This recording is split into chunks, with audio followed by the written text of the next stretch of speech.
What up, everybody? It's your boy Asia, and we're back. I've been waiting a few weeks since I did my last video on my Pittsburgh Steelers as we came into the start of free agency, and boy, did a lot of things happen in between those times. The last video I did right before, or right as I was doing it, they ended up signing Cole Holcomb, another linebacker to a 3-year deal, got some guaranteed money, ended up going back into the linebacker free agency and signing Elandon Roberts, former Miami Dolphins and New England Patriots linebacker, good solid vet.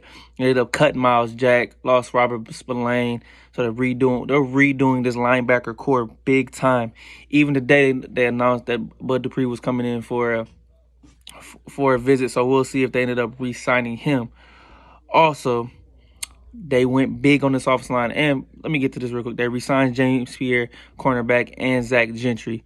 Also, they've been going hard for my boy Kenny Pickett. I think the big things in this offseason has been to protect number 8, Kenny Pickett, going into his second year, which is big.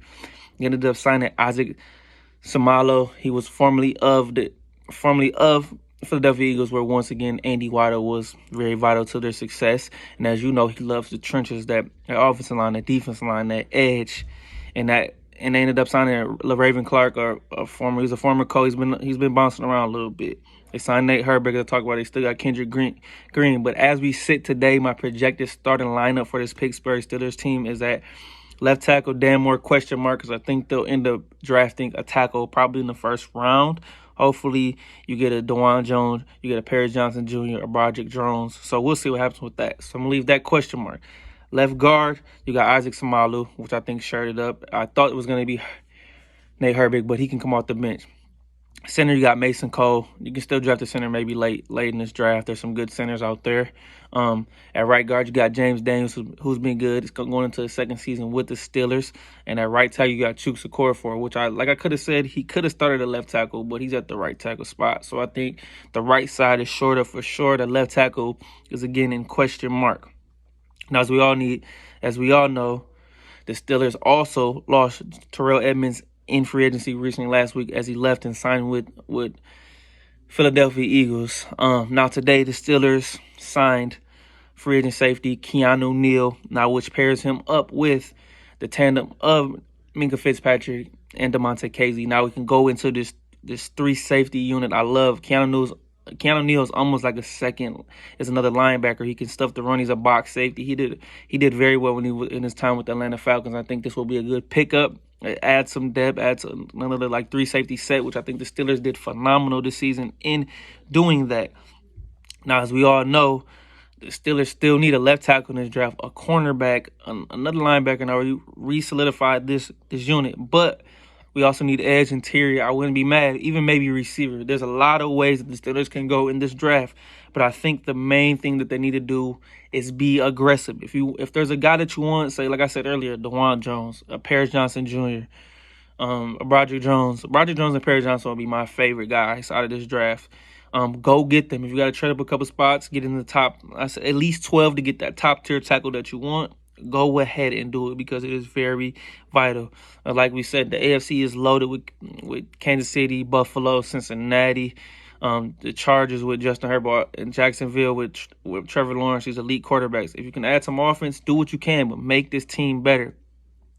I just applaud the job that Mike Tomlin, Omar Khan, and Andy Weidl have done this far in this offseason, filling holes. We haven't added superstars, but we've added some guys to fill some crucial spots, especially the linebacker unit, and it leaves us in a situation, like I said earlier, where they can be aggressive. So now they have no major holes, no gaping holes. Really, the only one I see is, like I said, the left tackle, which is crucial because we need to protect Kenny and we want to run the football. We want to be aggressive. We want to be physical. Receiver is the one position where I'm gonna question mark too. Deontay Johnson's got to have a better year.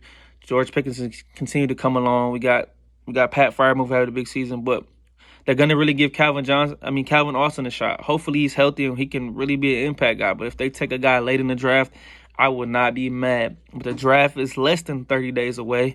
We're going into April in a couple of days as I'm recording this. So this really draft season is time for Mike Tomlin and to go about it. Now they visited Georgia's Pro Day, Jalen Carter, but they're really looking at Broderick Jones. They visited Iowa and Iowa State. Lucas Van Ness, a defensive end who can play interior as well. I think he'll be good at that. Still a little raw to me. You got Broderick Jones, who's is a better run blocker than a pass blocker at Georgia. And then at Iowa State, you got Will McDonald on the edge who can come and help Highsmith and TJ Watt out. There's a lot of ways the Steelers can go in this draft.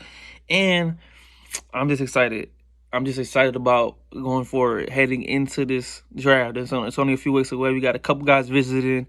Corner's a big need, so maybe a Deonte Banks, a Joey Porter Jr. just visited the Steelers today as we're speaking. So there'll be a lot of guys coming in for pre-draft visits. But like I said, I'm hyped. I'm excited for what the front office has done. It'll be more to come, and I think I'm going to go out and prediction the Steelers do trade up in this draft in this first round and get the guy they want, and maybe in those later rounds trade back to try to get two second round picks. I know they got some good picks, so make the use of it. Be a little aggressive. Don't be crazy, but be aggressive and get who we want. Don't miss out on the guy that you really want and you really feel like you could have. You can be good. Don't be too conservative, man. This is a big year for Kenny Pickett and company, and really to move up in this AFC, especially in our division with Deshaun Watson coming back in the first full year with the Cleveland Browns. Cincinnati's going to be as good as usual. They short up the line with Orlando Brown Jr. Now they got Trey Jonah Williams, and then you got the biggest question mark in all of the NFL right now with Lamar Jackson and the Baltimore Ravens. So this division is still hard, but you at least can get to second place, I believe, because the Cincinnati will be difficult. But let's see what happens with the Lamar Jackson thing. But continue rooting for these Steelers, man. I'm happy. We'll see what comes. I'll be back soon to talk about my Steelers and all Steeler Nation. Hey, you know what time it is, baby. It's your boy Adrian, and I'm out.